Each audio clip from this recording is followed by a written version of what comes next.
Hello and welcome to our virtual healthy community conversation presented by Froedtert and the Medical College of Wisconsin, a conversation on racism as a public health crisis and the importance of organizational and personal leadership. I'm Jim Paschke, play-by-play announcer for the Milwaukee Bucks. I'm very pleased to be your host for the event today. You are in for a treat. We have two different panels for the audience, tipping off with an enlightening conversation with three very special guests. First up, we have Arvind Gopalratnam, Vice President of Corporate Social Responsibility for the Milwaukee Bucks. Eric Conley, President of Froedtert Hospital and Senior Vice President of Froedtert Health. And finally, Bucks legend, and believe it or not, a member of 8 Halls of Fame, most recently the Naismith Basketball Hall of Fame, the great Sidney Moncrief. Gentlemen, welcome. We will follow up this conversation with a second panel discussion featuring representatives from the local Milwaukee community, and we invite you to stay with us for that. All right, let's get started. Welcome again to Eric, Arvind, and Sidney. As you know, gentlemen, over the past several months, a national conversation has surfaced around social injustice and racism. I invite each of you to share your thoughts on the current social justice movement. Arvind, please start us off. Well, thanks, Jim. And Eric and Sidney, it's great to share the floor with you as well. And I look forward to learning from each of you in this conversation. Well, I'll honestly say, Jim, that my first response and thought when you pose that question is it's about time. It's about time we start having the conversations that are filling our communities, are filling our homes, are filling our societies. And as uncomfortable and difficult as some of these conversations are and intend to be, I'm grateful that they're being had at a level and at a magnitude that maybe they've never had before in my lifetime. So I'm appreciative of the conversation. Now, I think it's upon all of us to internally look upon what we can control, what we can do, how we can change, and how we can influence that upon each other. And so, you know, it's an important time, not only just in an election year, but across where we are as a society, that we're finally talking about the important things that not only connect us, but differentiate us as a society. And so I'm glad we're having these conversations, Jim. Eric? First, absolute honor to be here with all three of you. Arvind, Sidney, I've been a fan for a very long time, so I'm absolutely honored to share this stage with you. As Arvind said, I agree. It's about time. This isn't anything new. The environment, the intention, the pace seems a little different. But as we go forward with this, we have to continue to be intentional and intentionally uncomfortable with the conversations. We have to be open. We have to realize that the fear that is there on both sides of the community is real, and we have to be intentional about the conversations we have. And then the actions, and not be afraid to make intentional actions to address the ills of society that society has been, at least upon people of color, for centuries. Sidney? I tell you, it was very different for me because I'm in that sweet spot, being 63 years old, where I have seen progress. You adjust to the way the world is, the inequities, the discrimination, you sort of adjust to it. And then this movement, it was like a wake-up call. It's like, wow, you know what? We can do more. We have to do more. People should not exist in our society having to overcome the hurdles that I had to overcome. So for me, it was really a wake-up call for me to be more assertive in making sure that inequities are addressed on all levels, just not ethnicities, but we're talking about gender, we're talking about age, we're talking about opinions. So I'm just very appreciative of the position that we're taking in our society to move this country forward. We talk about having difficult discussions. The thought that came to me was, I'm starting with listening more. Is that a good idea? And learning more? To me, this is about education, and perhaps I keep discovering what I was not taught. I keep discovering what I do not know. Yeah, and let me start with that because I have a number of friends that are not of my persuasion. They do call and they want more information, and there's so much misinformation out there about so many movements, the Black Lives Matter movement, misinformation, white privilege, misinformation, how we can overcome this issue is to have serious discussions. And it's an issue of personal relationships and transferring communications with people unlike yourself. Not only, Jim, you listen, but I have to listen. I have to put on my listening cap so I can be more empathetic to other people. Just to build on that, yes, you start with listening. But what I would request everyone do is, as you listen to listen and understand. Try as much as you can not to be defensive of whatever action you may have or whatever the dialogue really is, because it's about listening and understanding that something if I am a white person, I've never known anything, not understand what's really happening. And so when I'm hearing it for the first time, try not to be defensive and realize it is okay. Listen, understand it. Because if you're defensive, you may not be able to fully understand what the person who's trying to communicate with you may be saying. I've taken the approach that the first thing I know is what I don't know. And I think that helps me to absorb information because, again, I'm not sure we were taught all of the things we should have been taught historically. And we're talking about hundreds of years worth of hand-me-down information that we have to reconsider at this point. Exactly. As you reflect on your careers and on your personal lives, are there connections between what you see happening now and the ways racism or race expectations have affected your life and your decisions? Again, Sidney, I'll start with you because you were born in Little Rock, Arkansas on September 21st, 1957. 17 days before you were born, 9 courageous high school students, the Little Rock 9, attempted to integrate Little Rock High School. You grew up in one of the epicenters in this country. I really did, Jim, and I was very blessed not only to be a part somewhat of the 1957 crisis, but during my 9th grade year, they started busing and integration in the Little Rock public school system. And I was forced to be around white kids. So from the time I was from the 9th grade throughout college somewhat, I was in an integrated society. We formed relationships. We had common ground.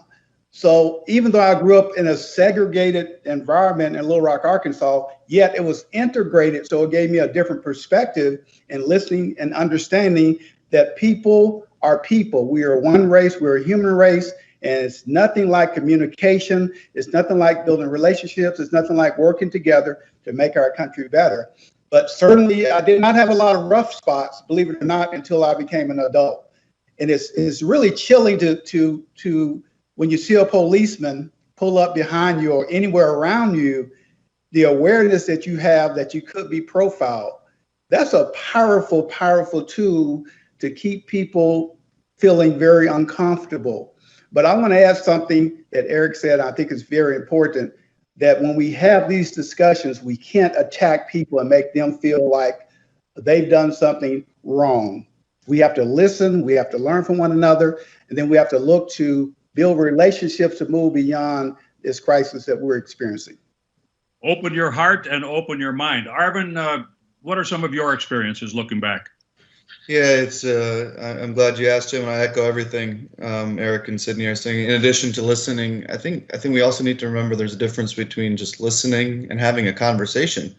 Sometimes we don't need to have the conversation. We just need to listen. There doesn't need to be dialogue. And so I think there's finding that balance. And as somebody who's been trained as a communicator,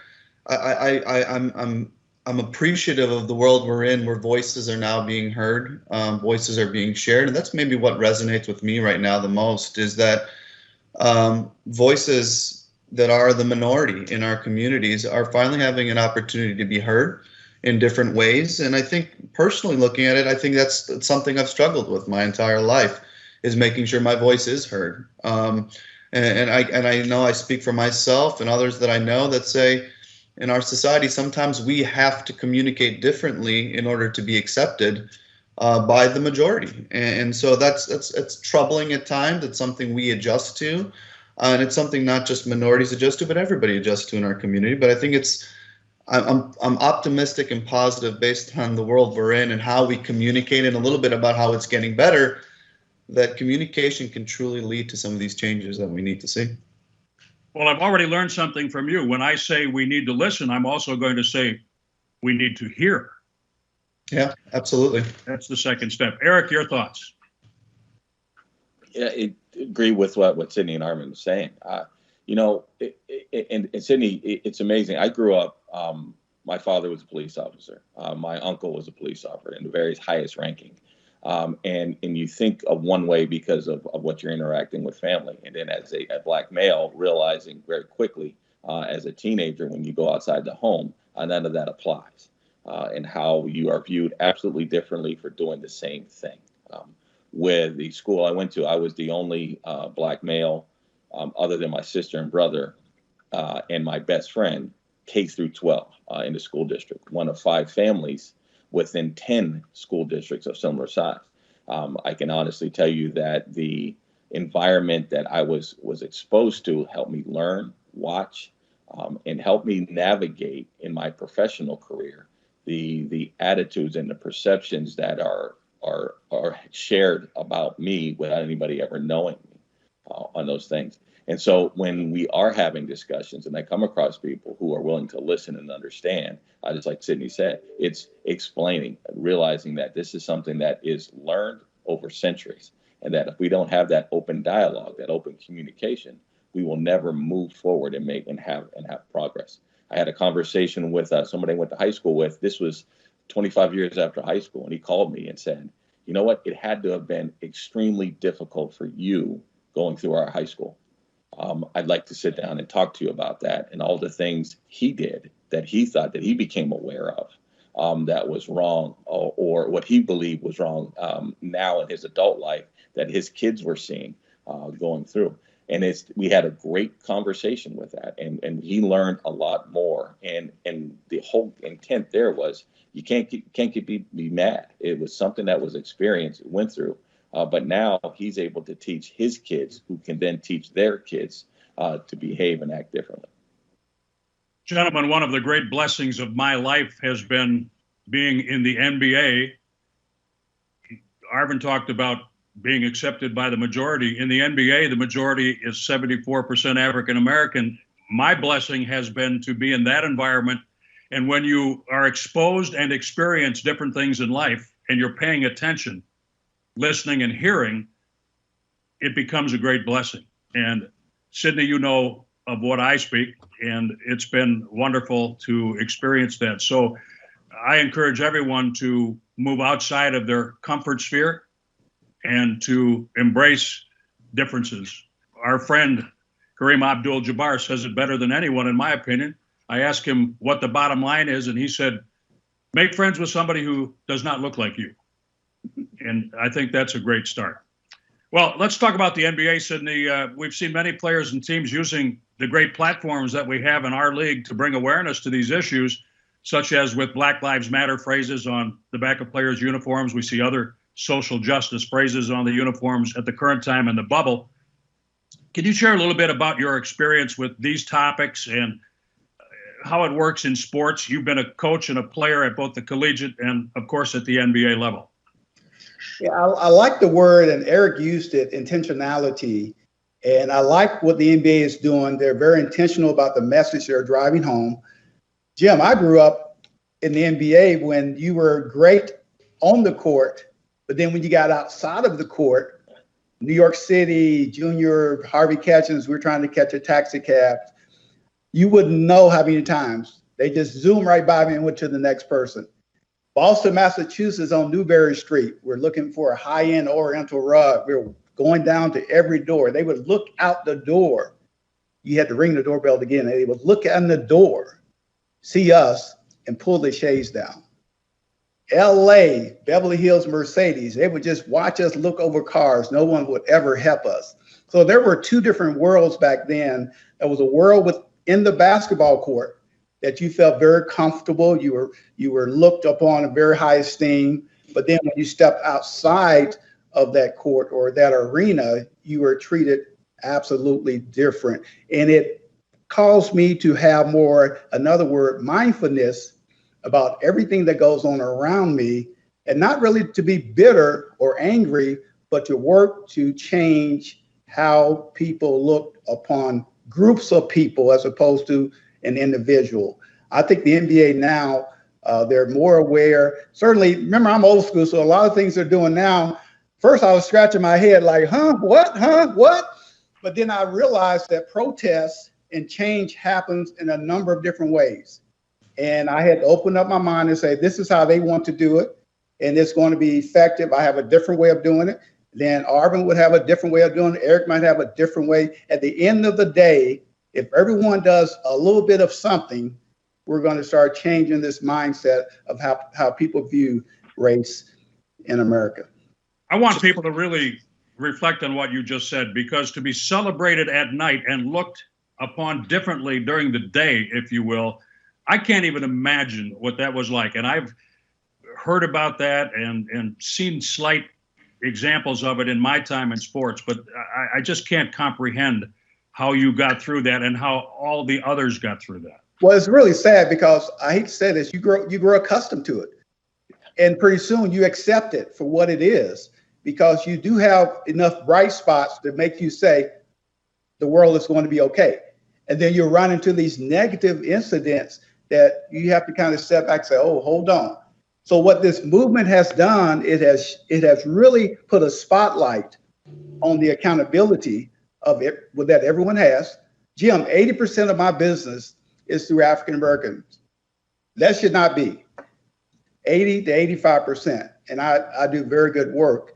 So it's still something about doing business with an African American company that people have to overcome, because this is an economic issue as much as it is a ethnicity issue. So I think that's a conversation we have to have, is from the economic standpoint, businesses, organizations have to do more with minority vendors.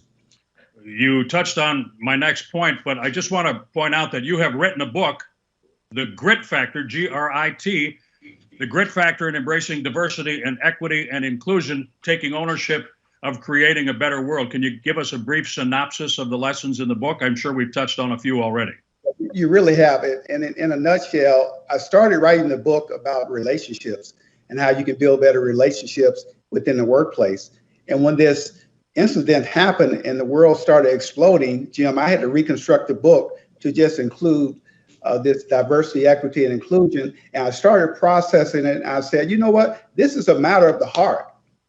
This is policies, procedures can only do so much. We have to get people to start looking within themselves and understanding more about who they are. So we talk about the 5 components of emotional intelligence and how that drives how we feel about ourselves and others. And it's all about relationship building. So the book is really relationship building as it relates to improving diversity, equity, and inclusion. Eric, Sidney just hit the bullseye, didn't he? Yes, he did. It's interesting. I said this last night as he talked about the experience of being on the court and then experience off the court. When we are talking about diversity and inclusion, we have to be, again, use the word intentional and expose, because I've come to believe and watch that as people of color and in this country, we have always been allowed to cook, clean, and entertain. We have not been allowed to lead, to use our mind, and being business owners and developers. So when we're talking and going to organizations, when we're hearing the diversity numbers, let's be clear. They're going to be diverse, though they may have large numbers, but they're pretty much going to be in certain areas. We have to challenge those organizations and companies to look towards their leadership ranks, their governance ranks, and how intentional are they going to be in diversifying in that level, in that area. I'm very proud to say that Froedtert and the Medical College and Froedtert Health have done a tremendous job of being intentional about being diverse in their leadership ranks, and will continue to do that as we go on. And that's where change begins to occur. And it's good for business. It's good for economically when you have a diverse leadership and a diversity of thought across the board. Arvind, how have the Milwaukee Bucks taken steps in this area? Appreciate that, Jim. Yeah, and I'd love to build on intentionality. I think it kind of brings back to what you're seeing from the NBA currently right now in the bubble, what their culture is, and kind of how that transcends down to teams like ours. intentionality matters, and I think what the league is intentional about is creating relationships with the players, with the organizations, and within our communities. And I think more so now than ever, you're seeing the product of that intentionality and relationship with this, which is consistent communication on these topics, these issues, the social injustice, the racial injustice. And so it's something I'm proud of. And I think it's something that's come down to the Bucks organization, and not only how we work with Froedtert at the Medical College of Wisconsin and the programming work we do in the community, but intentionality as a culture to making sure we have organizational responsibility to how we are going to further diversify our leadership team, our employee base. Even within the last few weeks, we've created a diversity and inclusion leadership team and council. We're trying to be more intentional about making sure we're inclusive about all the different voices, perspectives, and points of views that can help shape us as an organization to do better. So it's a little bit about that kind of attitude and culture, as Eric was alluding to. And the last thing, it ultimately comes down to relationships. And I think that's one of the things I wanted to really transition us into a little bit more of. I think one of the best things we can do as individuals, but as also representatives of our companies, is find ways to bring in others that have like-minded perspectives or different perspectives, but remember to represent. It takes all of us to kind of drive this change. And I'm proud of the work that our teams at both the Bucks and Froedtert have done over the last few years, which is in the community space and in the health space. It's about education. How do we create an equal education platform for all of our community members? How do we make sure access is available? So intentionality is a very individualized thing that we can each employ, but it still comes down to how do we build those relationships. Eric, we had a question submitted in advance, a specific question for you. What is Froedtert Health doing to level set some of the health disparities among non-white community members at the current time? So what we're doing, first, there are a variety of different programs that we've had and always had in the community that addresses some of these disparities. However, what we've really engaged on is more of a community conversation of what we are doing, what we can do, and what we can do more of. We have to look at how we view our community differently. So some of the programs we've started in the past year, we have a partnership with the Office of Violence Prevention and the 414 Life. That really is an interrupter program to interrupt the violence. There's a lot of repetitive violence in our communities. But what has come out of that, when you really sit down and listen to how these interrupters are interacting in the community, they're really addressing the social determinants of health. So the social determinants of health that impact your asthma, heart disease, also interact with violence. They all tie back to sort of the eradicating racism and dealing with racism every day in our communities. And so we look at programs, our school coordinator programs, our partnership with the Westside Academy Interschool Nurse, community health workers. Those are all the things we are doing and have done. Our partnership with the Bucks in our van, and then the partnership with them with Carmen High School and Science and Technology. All those things have always been in place, but we are now listening more intently to really understand how we can partner with the community and work with the community to address and get into what is causing some of these health outcomes, causing the violence that's out there, and dealing with the mental health aspect as well. Well, gentlemen, Eric, Arvind, Sidney, we appreciate your time and insights today. I would like to give each of you a final word on this subject, and let's start with Arvind, please. Well, Jim, thank you. Eric, Sidney, thank you so much, guys. I learned a ton. Sidney knows this from every conversation we have, and Eric, I look forward to getting to work with you even more.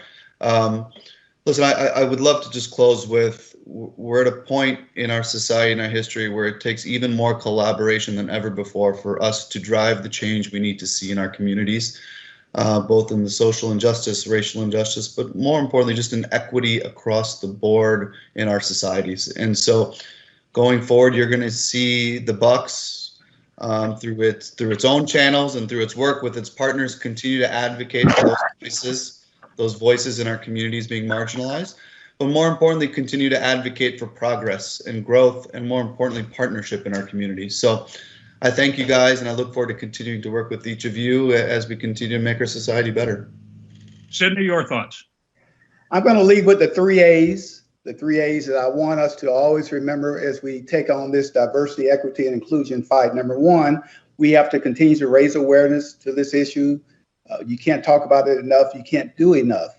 Number two, we have to inspire action. We can't force action. We have to inspire actions by our actions as we get out into the community and build relationships with others so they can understand the sense of urgency that we should have. And last but not least, we have to make sure that we hold each other accountable to make this happen. It's one thing to talk about it, it's another thing to be about it. And my goal is to be about the change in this area. And the final word, Eric. I really appreciate the opportunity.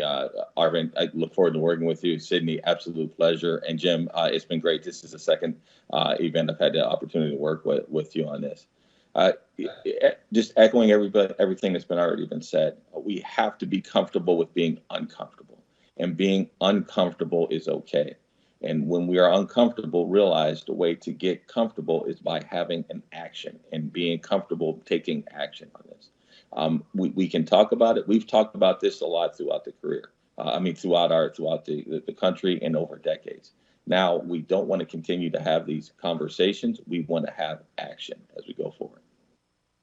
Gentlemen, it has been a pleasure being with you today discussing these subjects. It has been enlightening and informative for me, and I'm sure for the audience. Thank you all very much. And we will now move on to the second portion of today's discussion.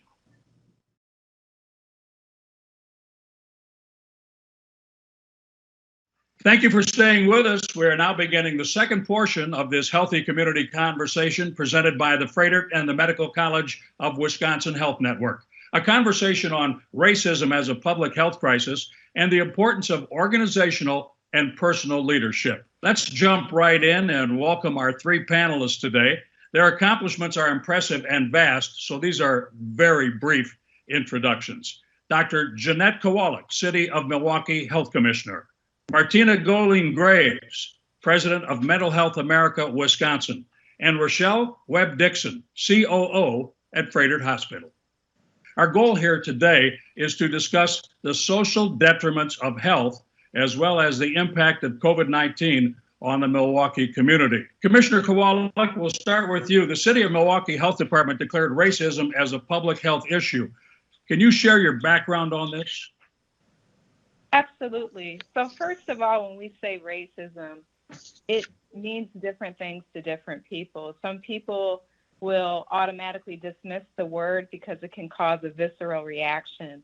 But from our perspective, racism kills. Racism steals opportunities, racism limits, and it creates division in our society. So racism is essentially looking at or treating whiteness as the center and everyone else as being on the outskirts. So I just wanted to clarify that because oftentimes with philosophy, there's a variety of different definitions for racism, but that's what it essentially means from my point of view. But from the city's perspective, it was important for us to follow the lead of the county last year in declaring racism as a public health crisis. And this is important because we have many disparities in our community. In Milwaukee, we tend to be at the top of the list for infant mortality, for violence, obesity, tobacco use, childhood lead poisoning, and now COVID-19.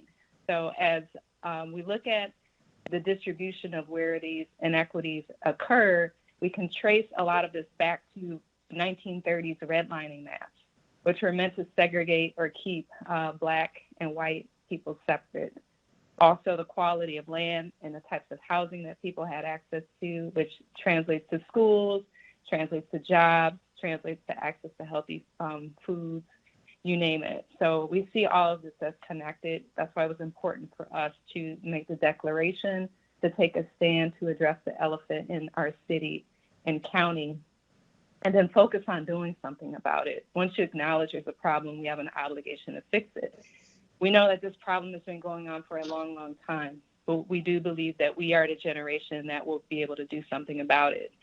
So our city ordinance focuses on 5 areas of action.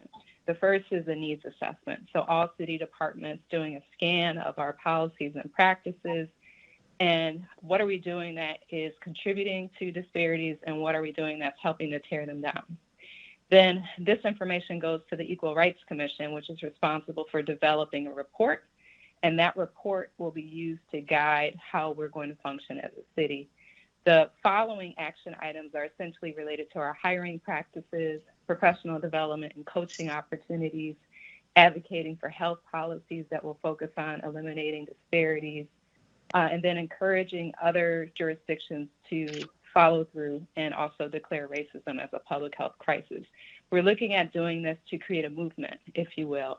The more and more that we see other jurisdictions and states making this declaration, eventually we'll be able to do this at a national level, and that will translate into some additional policy changes, including reparations of the like.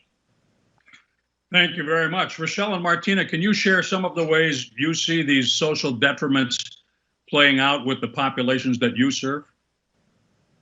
So oftentimes when people talk about mental health or reference mental health, they really think of it in this as a separate entity. And so it's really more recent that we have been talking about mental health as it relates to the social determinants of health. So health, we often think physical health, but the social determinants have an enormous impact on mental health. And so with Mental Health America, we are serving some of our most vulnerable residents in the Milwaukee area, some who live with serious and persistent mental health issues, but many of our program participants struggle with depression and anxiety that is often exacerbated by the conditions in which they live, and then thus has an effect on their health and mental health. For example, inadequate housing, food scarcity, or even poor nutrition, and of course, extreme poverty. So these social determinants often put individuals and families at risk and in situations that can lead to traumatic events and then have long-lasting impacts on their mental health and overall health outcomes. Richelle, do you have more to add to that? I think it was a great description of when we talk about social determinants of health. From a health system perspective, you know, we see people when they're sick, right?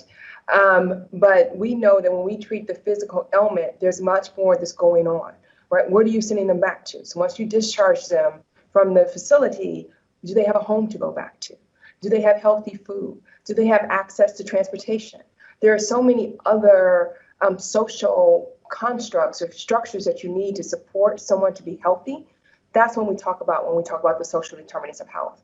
So when we look at it from a healthcare perspective, it's one thing to treat the ailment. It's another thing to treat the person to have better health. And that's what we're aiming for. So how do we increase the health of the city, inclusive of education, food, housing, the ability to be safe. Safety is a big piece of that as well. So that was what I would add to the definition of kind of the social determinants of health and how we address it from a health system perspective. So often when we speak about racism, it's seen as a black and white discussion, but racism really targets a broader community. Martina, what have you seen when it comes to the Hispanic and Latinx community around this topic? That's a really interesting and really big question. So I'll take a stab at that. As a group, we don't look at racism as immigrants coming to this country. Racism and classism are different constructs, and so we approach this a little bit differently. But the truth of the matter is that Latinos are impacted by racial bias every single day. Whether immigrants are recognizing it for what it is, they're feeling the emotional impact and the ongoing effects as it relates to social determinants. So due to having a large immigrant community in the Milwaukee area that's often monolingual, we often don't hear about the struggles in their everyday lives and experiences. They're hardworking folks that just often don't complain, but that doesn't mean that things aren't happening. In our community, approximately 4 in 10 Latinos say they've experienced discrimination in the past year, such as being criticized for speaking Spanish at the grocery store, at Menards, just regular everyday tasks that they're involved in, or being told to go back to their home country.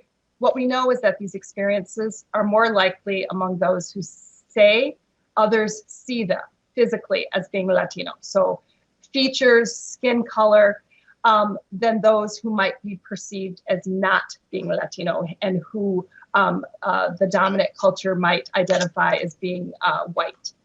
So since many of our Latinos in the community are often in the service industry, they are increasingly worried about the safety for themselves or their loved ones, which impact their mental health and wellness. And I just have to bring it back to that, because when we're talking about social determinants, those are really tangible things, but we don't always think about the impact it has on someone's mental health and overall wellness. And so racism is impacting Latinos' mental health more than ever right now, as well as issues around immigration and fear of being separated from loved ones. And I just feel I'd be remiss if I didn't mention that as well. Thank you. Richelle, how does this resonate with you and what you've seen in your career? And please share some efforts you're currently involved in with your new role at Froedtert. Great, thank you. I appreciate the question, Jim. In terms of racism and how it plays out in healthcare, I think that there are numerous studies you can refer to. So those of us who are healthcare leaders always talk about the Tuskegee experiment. In the, several centuries ago, we talked about, not even several centuries ago, excuse me, 7 decades ago, talked about using African-American men and not treating the syphilis that they had to see what the effects would be on their body. So when you talk about it coming from an African-American perspective, there's a distrust for healthcare, right? So if you talk about the trust of the relationship you need to have with your healthcare provider, it's not there. If they don't look like you, if they don't respect you, if you feel like you're not being seen, then you actually receive healthcare. Do you want to go seek the healthcare even though you may need it? So when I think about racism and healthcare, what does that mean? It means that we can't always assume that individuals are going to come to us, but we need to go to them, right? We need to meet them where they are.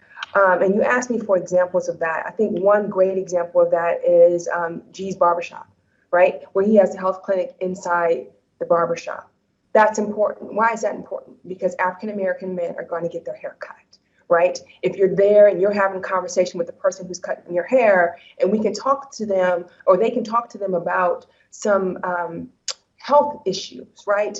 Whether it's high blood pressure or smoking cessation or whatever it is, and then literally in the same space that they feel comfortable in, they have services. That's important.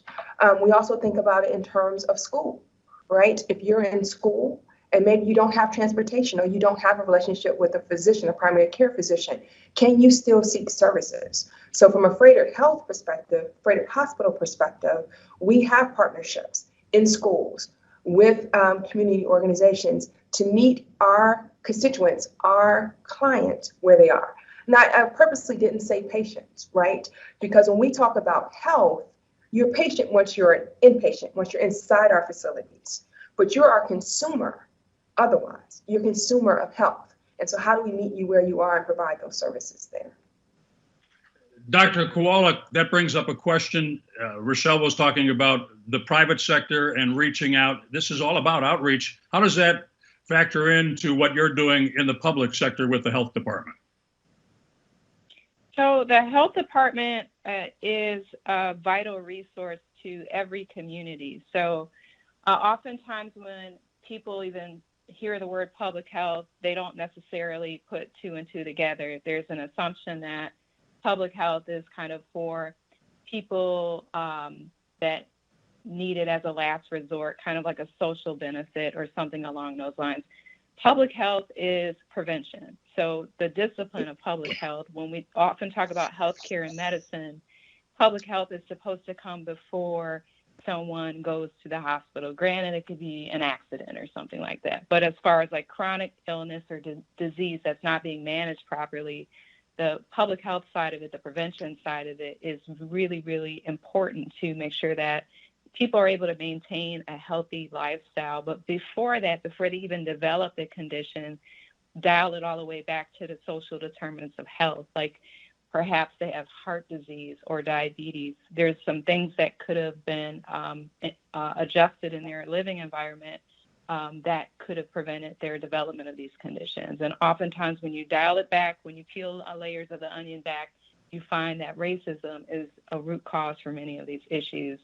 One thing I want to point out, though, too, because you asked a question about black and white, is I want to make a distinction for racism, that there also is a concept of anti-black racism. And the reason why it's important to make that distinction is because within each group, each community of color, there are often elements of anti-blackness. There's a range, even just looking at someone's skin color, as far as access to types of jobs, ways that people are treated, all of these things. So it's important now more than ever to acknowledge anti-blackness within all communities, including communities of color, because we all need to be working together, not working against one another. So acknowledging biases that we may have about blackness and really working to dismantle that.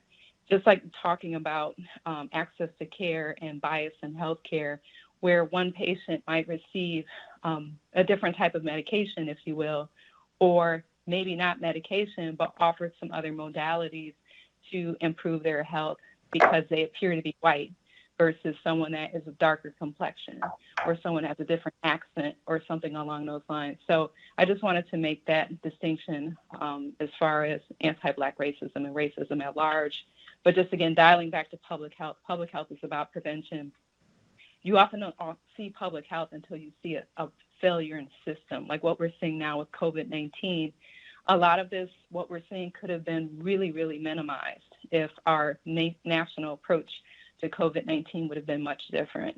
Access to PPE, personal protective equipment, if you will, shoring up other prevention, the testing, if you will. There's so much that could have been done to really help us as a country to not have to play in a bubble, if you will, at this point in time. We could be at Pfizer, but that's not possible due to where we're at with our pandemic response. And a lot of that is related to underfunding of public health from the national, state, and local levels.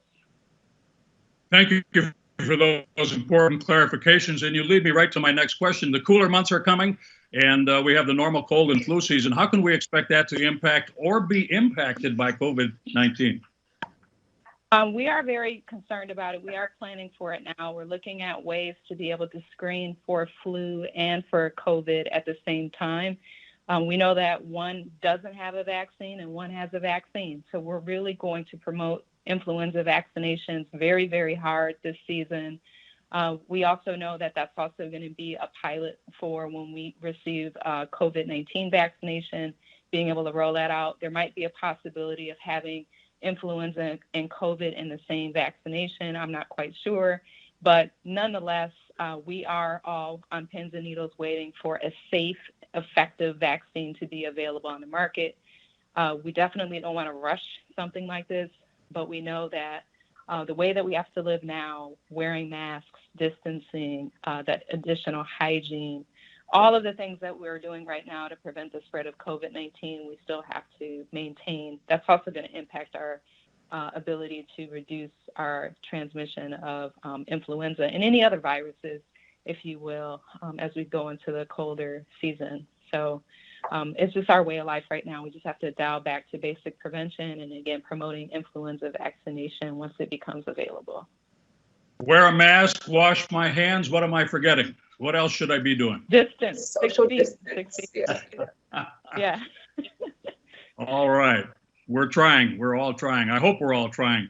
Richelle, we have a question from a person in our audience. It seems that the conversations about social detriments of health are focused mostly on the populations that are served, perhaps overlooking how the work environment for people of color in clinics, for instance, may perpetuate microaggressions. How is Froedtert Health addressing institutional racism and its impact on the health outcomes of employees who are people of color? I appreciate that question. Thank you. First and foremost, I would be remiss if I didn't talk about Froedtert Health and our mission to eradicate racism in healthcare. And so what does that mean for our employees? One, you're right, we did talk about the patients or the consumers as they come in our doors, but what does that mean for our employees that are people of color. For us, it's the time to have the crucial conversation, right? So very proud that when I started just 3 months ago, one of the first events that I was privileged to attend was White Coats for Black Lives.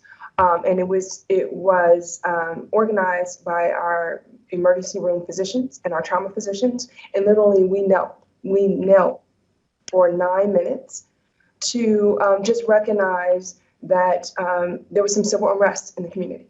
And what does that mean? And give people an opportunity to have that outlet. We've also encouraged our managers to have conversations. Crucial, may not understand how to have those starter conversations, but we provided them some guidance to have conversations with their employees. Because as my colleagues have said on this call, when we come to work with our full selves, right? So if I'm an African American or a person of color, I'm dealing with stress. I'm dealing with maybe feeling unsafe. I'm dealing with whatever else is going on in the community.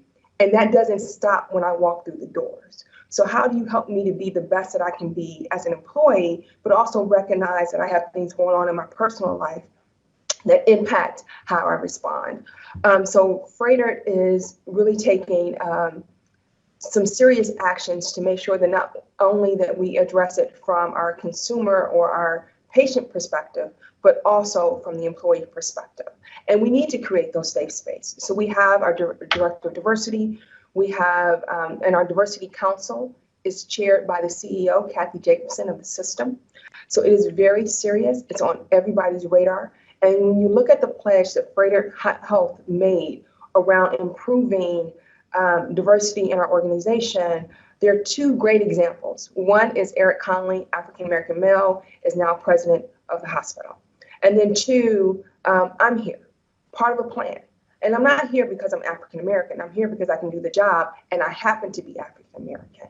And I say that's important because you want to make sure that you open the door for individuals because they have the right skill set, but then you also have a diverse candidate pool. Because you don't begin to make real difference unless you have different perspectives at the table. And that's what we're committed to doing, is making sure that we are intentional about diversity at all levels, making sure that we are open and honest with our employees and our patients and our consumers as they come through the doors, but recognizing that's also not enough. So how do we also have those community conversations and sit and listen? There was one last night.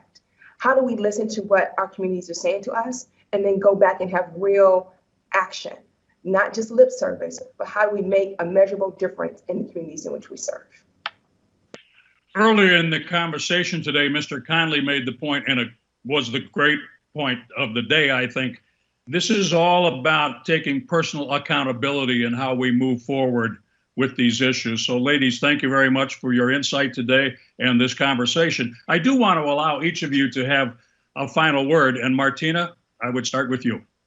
This conversation is so important on so many levels. And I think that because COVID has revealed so many disparities, because of the way our country and our leaders have responded to communities of color, it's only led to more distrust from communities of colors towards healthcare and healthcare professionals.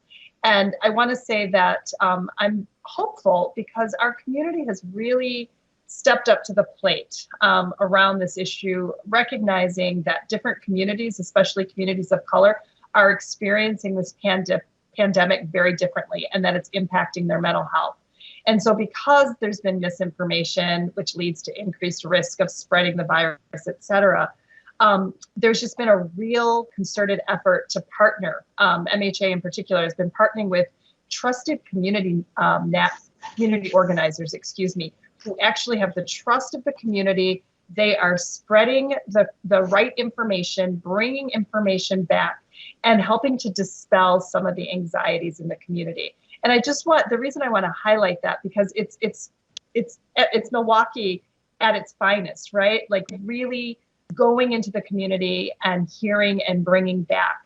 And so as I think there's lessons learned as we're trying to navigate and become a healthy community that is eradicating racism, we really have to create models in all of our systems, healthcare systems, nonprofits, by actually going into the community, with using trusted individuals, not always us professionals, and bringing back information and doing what we say we're going to do. So this conversation alone, I feel like I'm hearing that there's some things like that really happening in the community, and that's really hopeful. And I'm telling you, it is helping to dispel anxiety and depression when we actually do what we say we're going to do.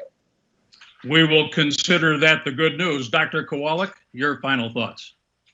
Yes. So just acknowledging again the courage that it took for our city and county to declare racism as a public health crisis. Little did we know that would have impacted our ability to address COVID in such a way that it caused national change. So our ability to look at race and ethnicity from the beginning of our outbreak response and share that data publicly helped others to do so as well. That also enabled us to use that data to make adjustments to our outreach strategy, as well as testing and just the messaging in general. We saw early on that there was a disparity among our Black community and eventually our Latinx community, and other communities across the country saw very similar trends. That all helped us to kind of have that aha moment that what we were seeing was racism playing out through the pandemic response. So wearing a mask, distancing of 6 feet from other people, enhanced cleaning and hygiene, all of this stuff that we're doing is meant to save lives. And when we see this backlash of people trying to advocate for their personal freedoms, we see a very different demonstration group. We see one group that's white, and we see one group that's of color. So just acknowledging that what we're seeing play out now is forcing us to address the social injustices in our society. Black Lives Matter is stronger than ever right now. So just acknowledging the efforts of the NBA and the Milwaukee Bucks for helping to bring awareness, and now focusing on voting, because voting really saves lives. So that's going to help us with policy and practice change, and really having people in office that are going to advocate for funding to go back to the community and really help address some of these issues that have been going on far too long in our community. So thank you. Thank you, Doctor. And Richelle. First of all, I'd like to thank the Bucks for this opportunity and having this conversation. I think it is real, and this is just the beginning, right? So these, as we have these conversations and as we invoke actions that will help eradicate racism, it lifts the whole entire community.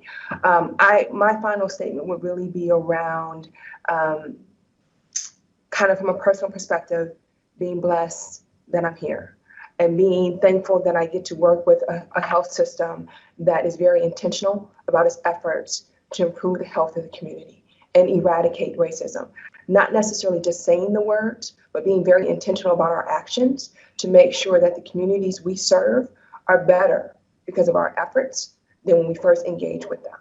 And I, along with my colleagues, are very committed to ensuring that when we're gone and others have replaced us, we laid the platform to say that every life is important, Black lives do matter, and that it really is about trust, dignity, and respect. So I appreciate that. Thank you.